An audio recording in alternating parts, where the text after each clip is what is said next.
David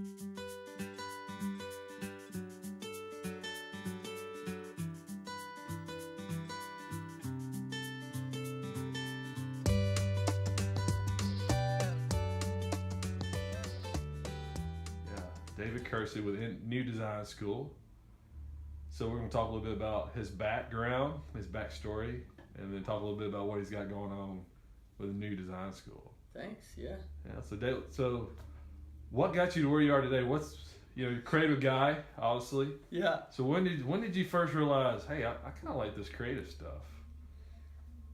It was early on. I mean, I've got watercolors from '82. So wow. I was born in '77, so I was 5 years old.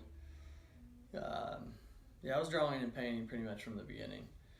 I had a little 18 by 24 pad, those 18 by 24 drawing pads, and I had ripped the cover off of it, turned it around to the backside, and duct taped it around the entire thing, and had a little slip there that became my portfolio. So I'd draw on the pages, pull them out, stick them in the portfolio. Carried that thing to class, elementary school, all the way through. Yeah.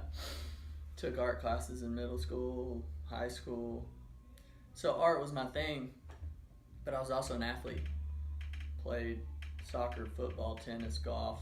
Wow. My dad played football for the Hogs. So I'm Arkansas through and through. Sure. Born in Little Rock, but grew up in Texarkana on the Texas side. Wow. But my parents met at the U of A, so a lot of history here. So I got the athletic side, I think, from my dad. My dad's a bit creative too, and my mom as well. But neither one of them are like claimed artists. Right. They've I guess dabbled here and there. Right.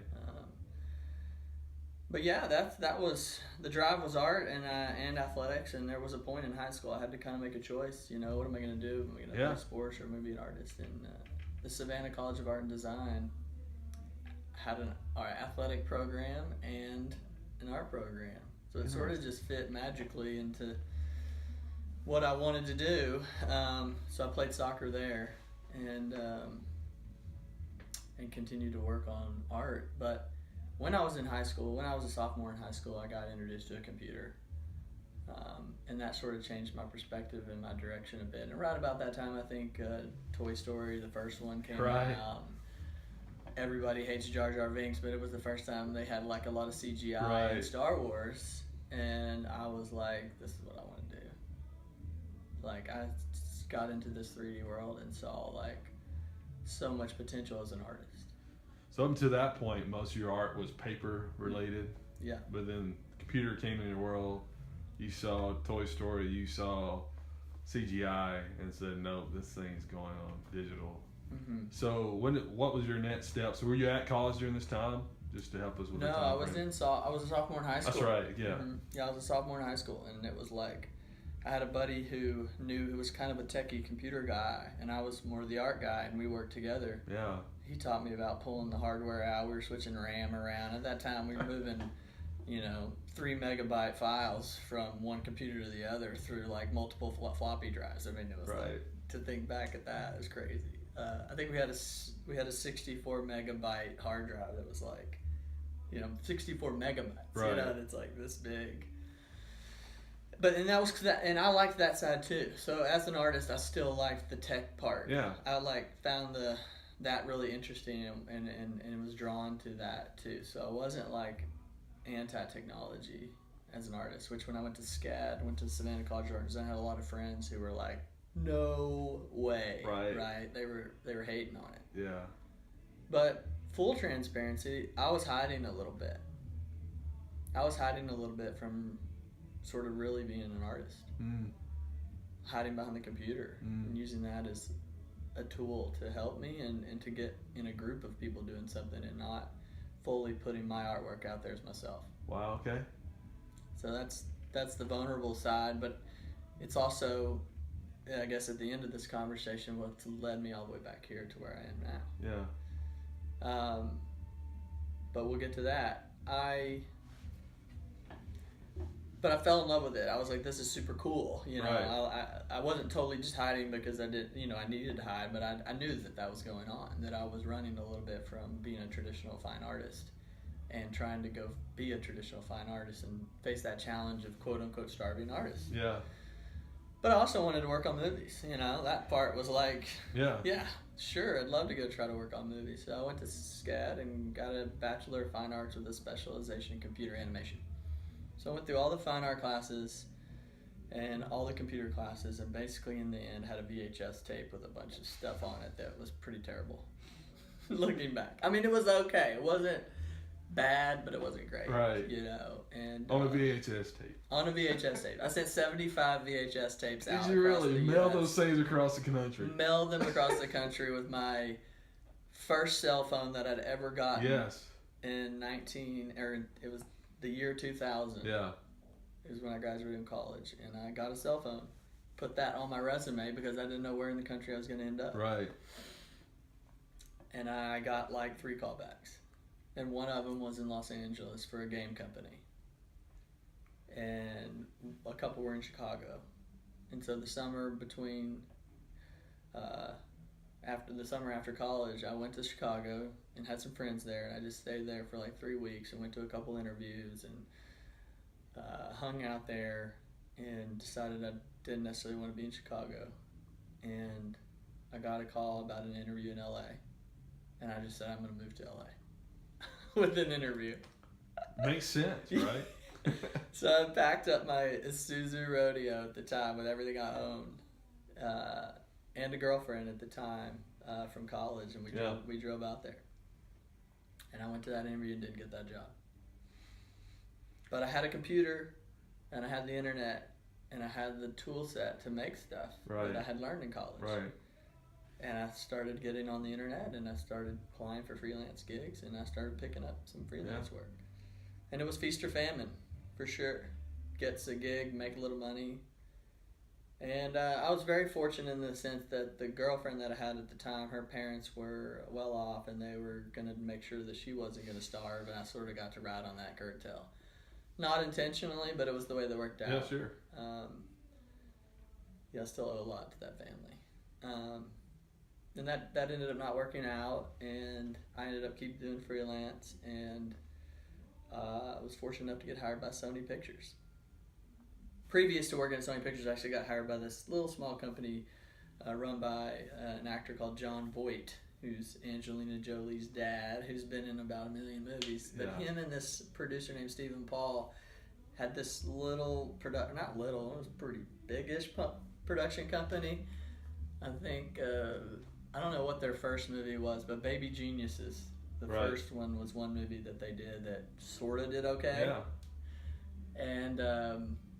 And I got hired to do a movie called The Karate Dog there. It was a kung fu fighting talking dog movie. Of course it was. Wasn't that based off of a cartoon? Wasn't there a cartoon, Kung Fu? I don't know. I don't know where the idea came from. But you're all in on it was my first job. I was like, I think they were paying me like $800 a week, and I was like, whatever you need me to do. Yeah. And that is really what happened. I ended up starting there doing something I had never done before. So I got hired as a 2D tracker. And what that means is when they go out and shoot a movie like on a rooftop, they shoot it with a camera, and they're planning to put a computer-generated dog on that roof, and they need to track the camera movements. And so what it encompassed was taking the film plate and putting these little markers on areas of high contrast and allowing this program called RealViz to track that point. And I had to make sure that little tracker stayed on that point as that camera moved. And I did that from 7 p.m. to 4 a.m. That was my first job. Nice cross. 7 p.m. to 4 a.m. Wow. So it was like not anything in the realm that what I had studied, but it was an intro into the movie making business. And I was just I was a say yes, figure it out kind of person. I had a general knowledge of it all, and then I was never scared to ask questions. So I said yes to that, and 3 months later I started doing the 3D tracking of the dog head. So we had to track this dog head. Like they shot a real dog that would be like, you know, and we had to track a computer dog like to follow that head. It was pretty genius. Yeah. Because they made a model of the real dog's head that was pretty bad of photographs, and they had a pivot point like right on the nose. Right. And if you put it on the nose and you linked up the eyes and all of that stayed, it would always be in the right place. Yeah. And then I did lip sync animation too, so I actually animated the dog talking, which was another piece. They were like, "Can you do it?" And I was like, "Yeah, I can do it. Sure, I can do it." And I had animation experience from college. I had done animation. But anyway, I worked on that and worked my way up and got to do a ton of different jobs. And that was a hodgepodge of animators and artists that had worked at Disney and had worked at DreamWorks and had worked at Sony. All of them were, at the time, it was it still is, very contract based, very project hire. You get hired for a movie, it may last a year and a half, and you hope that they'll pick you up for the next movie. And so people that didn't get picked up were hopping around, or there were always these like lulls between films. So you might work at Sony and they say, well, we got a 2-year break. We'd love to keep you, but we can't. We'd love to hire you again. Hopefully you can go get some other work. And hang around here and we'll tap you when we're ready. Yeah, so that happened a lot. And so I met a lot of people there. I got to network with a lot of people at this it's called Creative Visual Effects. It's like downtown Santa Monica, California, right on the Santa Monica Promenade. It was like awesome. And I had some friends that went to Sony, and the tracking thing that I had done originally was a job at Sony, and they were starting to work on the Polar Express. And the Polar Express was like this, you know, step in a direction of movie making, of motion capture. We're gonna motion capture everybody in the whole movie. The kids, they built the stage and they had cameras everywhere, and they were basically, all that is tracking data. So they track a person moving, and all these dots are picking up, and those all become these tracking points that are in the computer. And us tracking people, I didn't end up becoming a tracker there, but I had to go and clean all that up. Like an arm would be moving, and all of a sudden it'd do that, and you had to go in and like fix that animation curve so it would work. And I was like, so I'd applied for that, and I didn't hear back. And like 2 weeks later, I just said, you know, always people like, you know, call back, check in on your resume, you know, like stay persistent. I called back and I said, hey, I just wanted to see if you got my resume and wanted to check on some status, find out any information. They're like, you have hair experience, right? And I was like, oh yeah. Plenty of that. Yes, because the dog, we did some hair, and I actually grew fur out of the hair, and I made a little dog fur. I had like very little experience in hair, but I was like, oh yeah, for sure, I know how to do hair. And they're like, well, our cloth and hair team is hiring for the Polar Express. And I was like, they're like, we'd like to bring you in for an interview. It's like, great. And so I went in and I interviewed. I interviewed for the Polar Express, and I interviewed for Spider-Man, or Spider-Man 2, or I don't even know one of those spider things. Yeah, and I remember the Polar Express supervisor being like really cool, and the supervisor for Spider-Man being like a real hard guy, like trying to like get me with questions of like, you know, do you even know how to work your way around a terminal shell? Because at the time it was Unix, and we were having to type a lot of like Unix commands. And I knew enough about that to get through the interview. But the other guy who ended up hiring me for the Polar Express joked all the time, because he said when I was in there I was like a car salesman. Because in my mind I was like, they're going to hire me for my skill set. I put up my video up here. I'm pointing to the dog saying I did the lip sync. I grew the fur here. You know, I'm telling them what I can do, expecting them to be hiring me for that. Based on that. Later, his name was Sho Igarashi, and later he said, you know, he goes, I was just trying to see if you were cool. If I wanted to work with you or not. Yeah, basically. If I wanted to be around you all day. You're going to be around on my team. And like, they were planning to hire like 3 artists that were green, that they were planning on training. I needed to know the software that they were using on some extent. Yeah, they were going to train me on the specifics of it. Like, how do you groom a hairstyle, and how do you do a simulation? I didn't know any of that, and he used to he told my mom that story like every time she'd come visit, And we became good friends, and I became good friends with everybody on that team, and I worked for 6 years on the cloth and hair team from the Polar Express all the way through G-Force was my last movie. And I got to the point of being like, I don't want to do hair anymore. Yeah. You know, I felt stagnant as an artist. Sure. And I was always trying to jump out of that department into lighting or into animation, you know, do something different. And I had a friend who I went to college with at SCAD who helped me get hired at the Kung Fu Talking Dog movie. And the day that they shut the doors there, basically that's what happened. I went on vacation and I got a call from him. He's like, "Oh, the doors are locked today. I guess we don't have a job anymore." Because we're done. I guess this is a wrap. Yeah. Yeah. So he went to Disney and I went to Sony in that split. Yeah. And he said, "Disney's hiring, and we're hiring look development people." And look development is the textures and the materials to right. You know, make it look like wood or concrete or right. whatever it is. And they did the hair though. They did the hair creation of the characters, right. but they didn't make it move. The animation team made it all move. Where at Sony, we did both. We made it and made it move. We were the hair team. We did it. We were responsible for everything. So my end was sort of like, oh, I can do hair. I can do hair, and I can learn the texture part. So I got in for Tangled. Oddly enough, I'm ready to quit doing hair. You got the longest hair. I get hired for the biggest hair movie that ever. And I'm telling Disney I don't want to do hair. Right. Like literally, like, oh, I'm not interested in hair. And they hired me, and I started working on look dev and doing textures and materials, and it was great.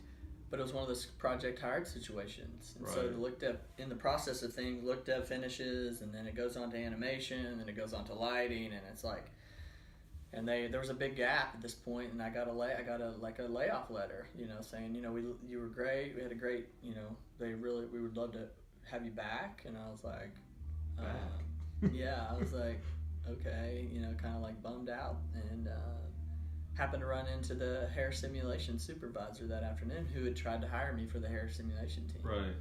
And I went and I said, hey, let's get some lunch and talk. Super guy named Shimon that I became good friends with. But I said, hey, do you need any hair help on the hair sim team? He's like, oh my God, yes. He's like, for sure. And somehow I finagled my way into be on this team of hair simulators who only worked on Rapunzel. I didn't have to work on any other characters. I didn't have to do anything else. I got to just work on the main character, which just, now looking back, it's beyond me.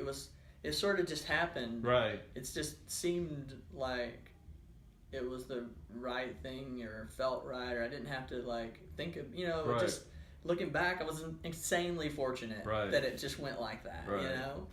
And so I jumped on the hair sim team, and I worked on the hair sim team for 6 months, and then Wreck-It Ralph production and look dev picked back up, and I hopped back into look dev, and got to do Wreck-It Ralph, which is my favorite movie.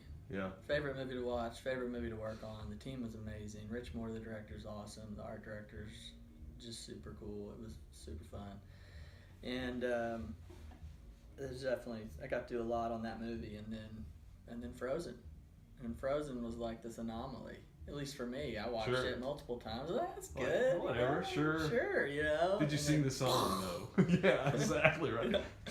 Yeah. Every 5-year-old girl in the world. And boy. Yeah. Sung that song like crazy. So it was awesome to be a part of that. I mean, we won an Oscar for it.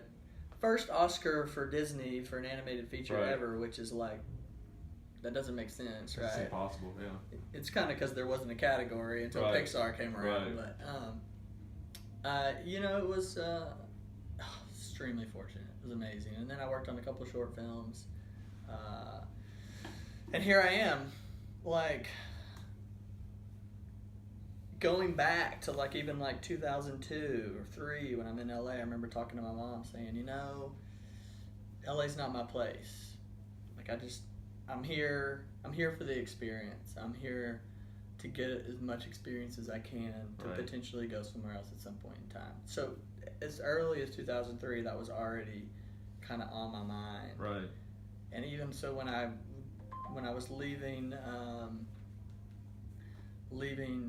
Sony Pictures, there was kind of this like, maybe I'll leave LA, you know. And because I was changing jobs at that point, and then I got the offer from Disney. But I was like ready to leave LA at that point. Yeah. And then I was like, well, I have to work for Disney. Fine, I gotta work for this little company called Disney. Yeah, like, I mean, I don't say it like that, but I say it in the sense of like, this is super fortunate, and I've got to take advantage of this opportunity.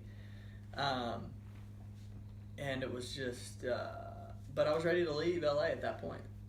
So now 5 years later at Disney, 15 years later of being in Los Angeles, 37 years old, it was like, I know that my future's not in LA. I loved where I lived. Right. I loved the group of friends I had. I was fortunate enough to live like on the beach towns and hang out on the beach on the weekends, and that was incredible from 21 to even 35, let's say. But as I looked at 40 and 50 and 60 and where was I going to be, Los Angeles just wasn't the place. And I knew that internally. And I was like, well, I don't know where I'm going to go.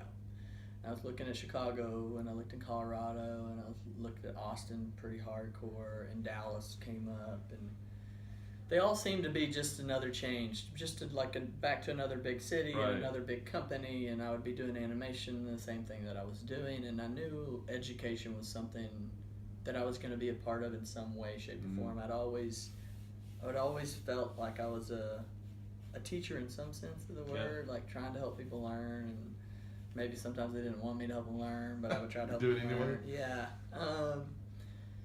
And so I came through Northwest Arkansas, and I hadn't spent much time here.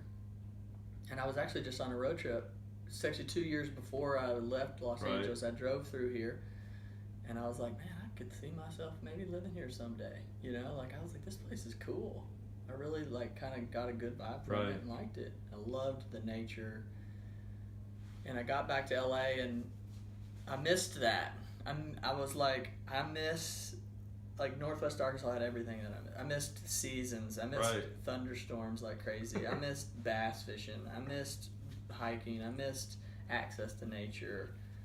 Just a lot of things that sort of fill me up as a human were missing in my life. LA, I was 50-minute commute each way for 5 years driving to Disney, 25 miles, 50 minutes, sometimes an hour. To even go have lunch on Saturday would take 2.5 hours just to go like 10 minutes down the road, just because you'd have to wait, and then it was just like, you know, it just was like not what I wanted. Right. And so I started looking at the change, and basically I told Disney I'm quitting, and I'm moving to Arkansas. And I had this sort of vision of being involved in education of some sense, starting a school or being a part of a school or teaching. And I came here with no idea what I was going to do.